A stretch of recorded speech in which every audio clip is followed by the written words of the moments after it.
अस्सलाम वालेकुम बच्चों, hope you all are fine, you all are doing well, you all are doing great in your life. आप सब लोग खुश हैं, फिट हैं, मस्त हैं, मजे में अपनी लाइफ को एंजॉय कर रहे हैं और कुछ ना कुछ प्रोडक्टिव करते चले जा रहे हैं अपनी जिंदगी के अंदर। ले जी बच्चों, हमारी जो पिछली डिस्कशन थी, वी वर डिस्कसिंग, जब तक आपका लेक्चर रेडी हो रहा था तब तक मैंने व्हाइट बोर्ड पे कुछ लिख दी। जो हमारी प्रीवियस डिस्कशन थी that was going on dimensions. Dimensions होती क्या है, मैंने आपको लास्ट टाइम ये बात बताई थी। डायमेंशंस कहते हैं किसी भी फिजिकल क्वांटिटी को बेस यूनिट्स की फॉर्म में तोड़ के उसके सिंबल को स्क्वायर ब्रैकेट में लिखना। जुमला दोबारा बोलता हूं, किसी भी फिजिकल क्वांटिटी को बेस यूनिट्स में तोड़ के उसके सिंबल को स्क्वायर ब्रैकेट्स में लिखना डायमेंशंस कहलाता है। डायमेंशंस की मुख्तलिफ किस्में हम लोगों ने लास्ट टाइम देखी थी। मैंने प्रेशर की डायमेंशन करवाई थी, फोर्स की डायमेंशन करवाई थी, एक्सेलरेशन की डायमेंशन करवाई थी, डेंसिटी की डायमेंशन करवाई थी, प्लस डायमेंशन से रिलेटेड कुछ टर्म्स को भी लास्ट टाइम डिस्कस किया था। जो डायमेंशन से रिलेटेड टर्म्स थे जिन्हें लास्ट टाइम डिस्कस किया था, उसमें मैंने बताया था डायमेंशनल वेरिएबल क्या होता है, डायमेंशनल कांस्टेंट क्या होता है, डायमेंशन लेस वेरिएबल क्या होता है और डायमेंशन लेस कांस्टेंट क्या होता है। ये चार टर्मिनोलॉजीज को लास्ट टाइम डिस्कस किया था। अच्छा जी, लो भाई, फिर अब आपको मैं आगे लेके चलता हूँ सफर पे।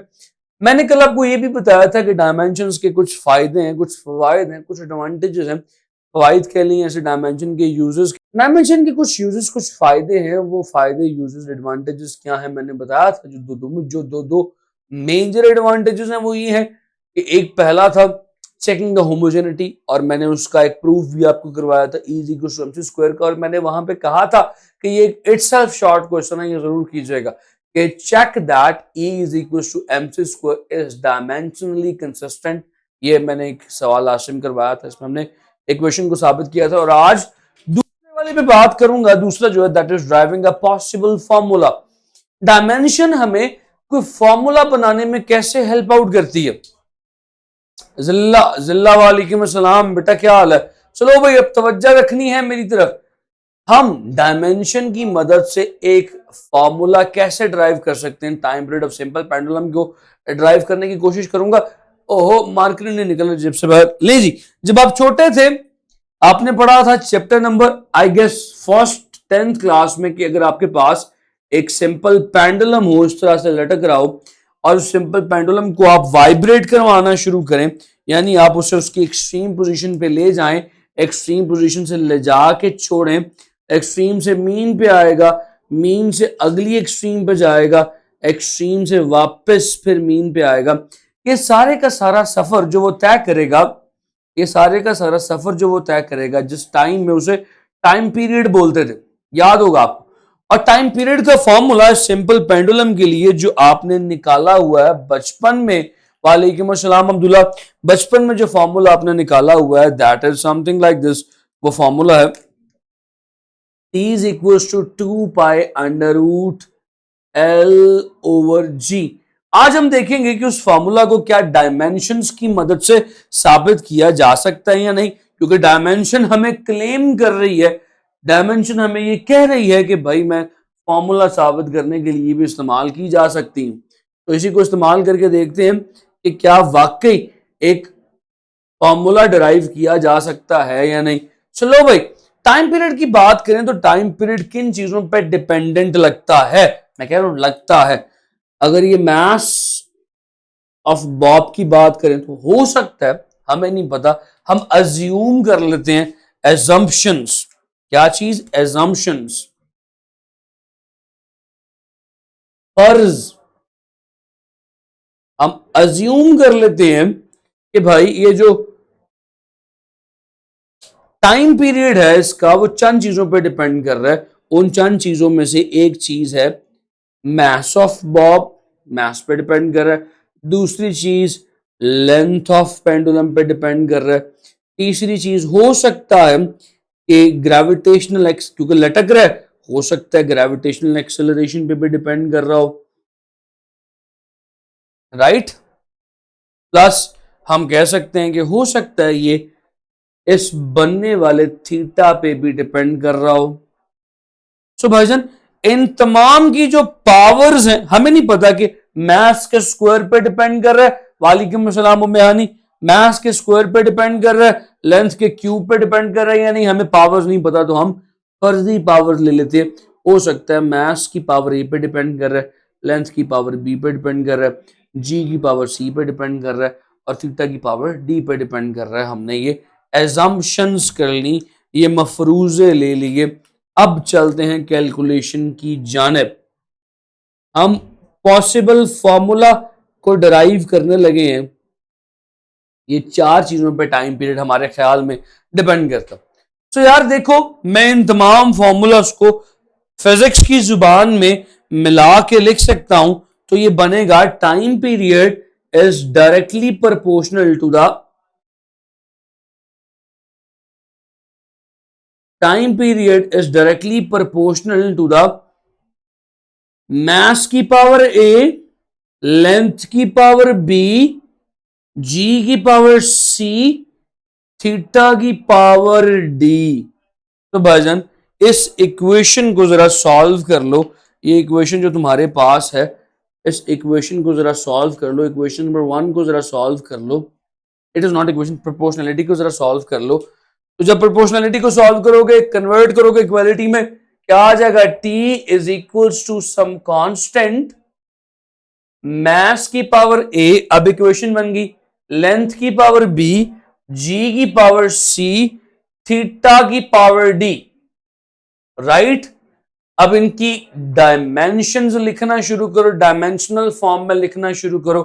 टाइम की डायमेंशंस क्या है? t, ये डायमेंशन टाइम की आ गई। कांस्टेंट बताया था कल, कांस्टेंट इज डायमेंशनलेस, कांस्टेंट की डायमेंशन निश्चिता नहीं होती। Mass m raise to the power a, इसकी डायमेंशन रे के इक्वल आ गई। लेंथ, इसकी dimension l raise to the power b।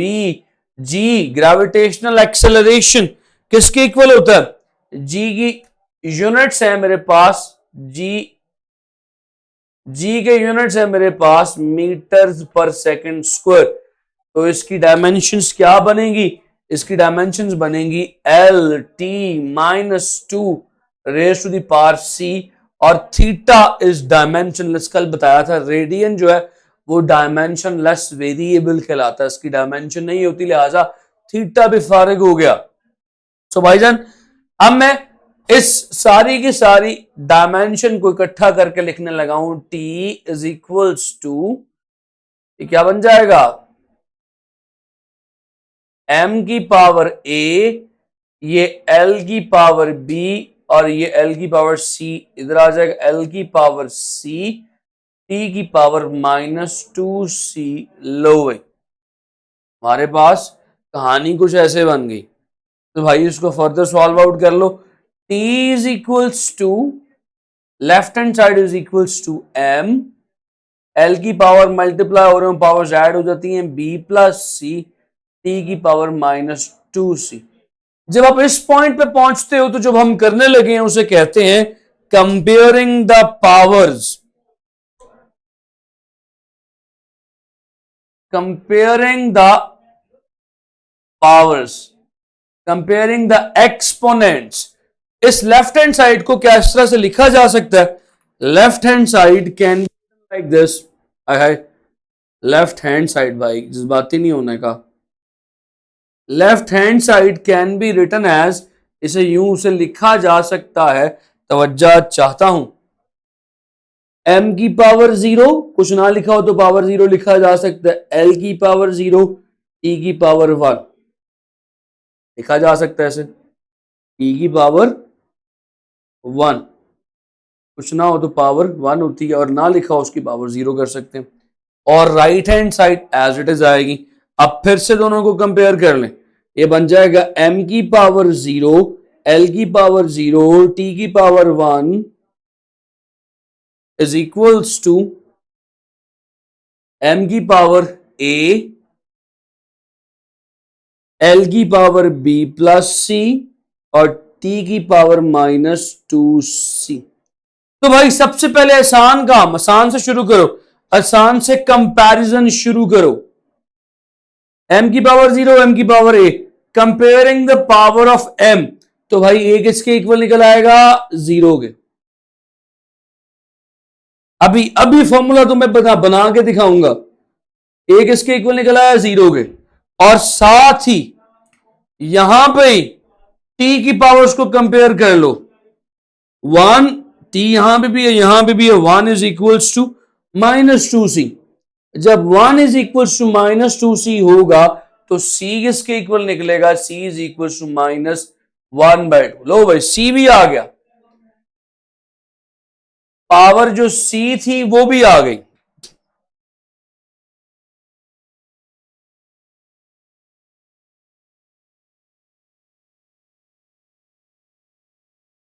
लो भाई सी भी आपके पास आ गया। अब तुम्हें बी फाइंड आउट करना है, क्योंकि ए भी हो गया, सी भी हो गया, बस बी फाइंड आउट करो। और देखो फिर कमाल, यहां पे लेंथ की पावर 0 है, वहां पे लेंथ की पावर b प्लस सी है। So comparing length 0 is equals to b plus C. So भाई यहां पे 0 है, b और c तुम फाइंड आउट कर चुके हो, -1/2। ये माइनस के उधर आके प्लस का हो जाएगा, b की पावर b आ गई, b की वैल्यू 1/2। देखो you have b also now, तुम्हारे पास अब बी भी मौजूद, तुम्हारे पास ए की वैल्यू भी आ गई, बी की वैल्यू भी आ गई, सी की वैल्यू भी आ गई। अब फॉर्मूला क्या बनाया था? ये फॉर्मूला था ना, ये फॉर्मूला था ना, फॉर्मूला था तुम्हारे पास T is equals to constant, जिसका हमें पता नहीं, m की पावर a, l की पावर b, g की पावर c, थीटा की पावर d। थीटा फारग हो गया, m भी फारग हो गया, अब पीछे रह क्या गया? l over g। तो t is equals to some constant जो हमें नहीं पता चला उसकी वैल्यू क्या है। l क्या है? l की पावर b है, b किसके इक्वल है? 1/2 के। तो लिख सकता हूं l की पावर 1/2, साथ g क्या है? g की पावर c है, c की पावर c क्या है? -1/2, तो g की पावर -1/2। इसे लिखा जा सकता है t is equals to some constant, under root है, so under root l over g, minus नीचे आके प्लस हो जाता है। तो देखो फॉर्मूला, जो असल टाइम पीरियड का फॉर्मूला था वो तुम्हारे पास आ गया। जुमला बड़ा अहम, तवज्जो चाहिए मुकम्मल। असल टाइम पीरियड का फॉर्मूला था T is equal to 2 pi under root L over G। आपके पास फॉर्मूला जो डिराइव हुआ वो है T is equal to some constant L over G। So dimension है, तुम्हें फॉर्मूला तो बता दिया मगर तुम्हें डायमेंशंस कांस्टेंट के बारे में ना बता सके। सो भाई मैंने साबित कर दिया कि डायमेंशंस की मदद से एक फॉर्मूला भी डिराइव किया जा सकता है। यहां तक कोई सवाल है तो पूछो। सो लो भाई, अगला concept is limitation of dimension. इसे लिमिटेशन कह लें या डिसएडवांटेज कह लें या कमी कह लें, उर्दू में कमजोरी कह लें, पश्तो में क्या कहते हैं लिमिटेशन को? जरा मुझे सिखाओ तो सही। b प्लस सी, ये देखो जरा, यहां पे l की पावर b प्लस सी है, यहां पे l की पावर 0 है, तो मैंने इन दोनों को कंपेयर कर लिया। 0 l की पावर 0, l की पावर b प्लस सी, दोनों को आपस में बराबर कर लिया, 0 is equal to b plus C आ गया, और c पहले फाइंड आउट कर चुका था। So 0 is equal to b -1/2, उधर चला गया, प्लस हो गया, b की पावर, b की वैल्यू आ गई 1/2। राइट, पॉइंट समझ में आया? लो भाई अब बात करनी है लिमिटेशन के ऊपर। लिमिटेशन मतलब कमजोरी। अच्छा बच्चे मुझे ये बताओ, इसकी पश्तो क्या होगी? लिमिटेशन ऑफ डायमेंशन, डायमेंशंस की कमजोरी। कमजोरी द डायमेंशंस में भी यही होगी। चले गए डायमेंशंस की लिमिटेशन पे बात करते हैं, तवज्जो मेरी तरफ रखिएगा। हमने यहां पे देखा कि जो टाइम पीरियड का असल फॉर्मूला है वो है T is equal to 2 pi under root L over G, और यहां पे फॉर्मूला आया T is equal to constant under root L over G, यानी कि डायमेंशन हमें कांस्टेंट का पता नहीं देती। ये सारे का सारा फॉर्मूला तो डिराइव करवा देती है, मगर dimensions can not help us to find out the constant in formula. हमें फॉर्मूला के अंदर कांस्टेंट फाइंड आउट नहीं करने देती है। सो इसी की यही लिमिटेशन है, यही कमजोरी है।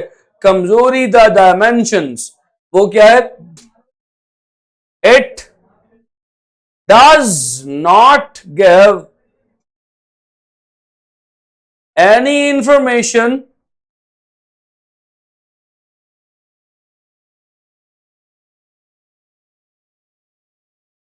about constant in formula। Formula में मौजूद किसी भी किस्म के कांस्टेंट की कोई इंफॉर्मेशन हमें डायमेंशन की मदद से नहीं मिलती। यहां तक मेरे किसी बच्चे का कोई क्वेश्चन है? Now we will talk about exercise. Exercise पे आइए, चैप्टर खत्म हो गया पहला। एक्सरसाइज पे आपकी किताब का जो पेज है, द पेज नंबर इज 20। ले जी, 7 नंबर 20 आपकी किताब का है। सवाल पढ़ता हूं, जवाब आपने देना है। सवाल है एमसीक्यूज, करेक्ट द। सवाल था कि किसकी डायमेंशन ठीक लिखी हुई है? स्ट्रेस ओवर स्ट्रेन की डायमेंशन होती है न्यूटन पर मीटर स्क्वायर। हफ्सा पुत्र, हफ्सा ने बात गलत की थी तो लिहाजा हफ्सा की करेक्शन कर देता हूं थोड़ी सी। हफ्सा कहती है स्ट्रेस ओवर स्ट्रेन की डायमेंशंस न्यूटन होती हैं दोनों की। तो भजन अभी देख लें, स्ट्रेस की डायमेंशंस बेटी होती हैं न्यूटन पर मीटर स्क्वायर, इसकी डायमेंशंस नहीं होती तो 1 लिख दिया। तो स्ट्रेस ओवर स्ट्रेन की डायमेंशंस होती हैं न्यूटन पर मीटर स्क्वायर। तो भजन पहली वाली ऑप्शन तो गलत है, कि गलत लिखी हुई। दूसरी ऑप्शन में कहता है, सी ऑप्शन में कहता है एनर्जी जो है किलोग्राम मीटर पर सेकंड है। तो सी ऑप्शन भी गलत है। सी ऑप्शन देखो, सी ऑप्शन, मैं बी ऑप्शन के ऊपर बात नहीं कर रहा, अभी सी ऑप्शन पे बात कर रहा हूं। सी ऑप्शन कहता है, अब्दुल्ला ने लिखा एनर्जी। एनर्जी होती है जाउल, और जाउल होता है newton multiply by metre. Newton बता चुका हूं क्या होता है, किलोग्राम मीटर पर सेकंड स्क्वायर। इसको मीटर से मल्टीप्लाई किया तो ये बन जाएगा किलोग्राम मीटर स्क्वायर पर सेकंड स्क्वायर। सो भाई सी ऑप्शन भी गलत है। फिर डी ऑप्शन देखो, प्रेशर है न्यूटन पर मीटर स्क्वायर। सो लिहाजा डी ऑप्शन करेक्ट है। ये सवाल ही असल में गलत है। इसमें प्रेशर, डी ऑप्शन देखो, डी ऑप्शन में कहता है प्रेशर, प्रेशर ठीक है न्यूटन पर मीटर स्क्वायर।